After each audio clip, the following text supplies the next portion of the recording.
Hanggang ngayon mga idol, hindi ko alam kung bakit tinataon sa araw ng Biyernes ang pagluluto ng munggo. Sabi nila, bagay daw ang munggo kapag araw ng Biyernes.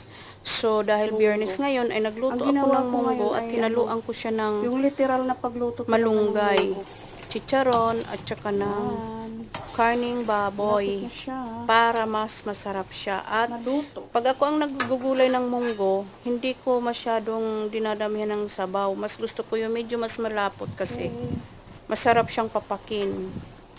Tsaka masarap talaga ang munggo kapag may chicharon at saka malunggay. So ayan guys, malapit na siyang matapos. Tara!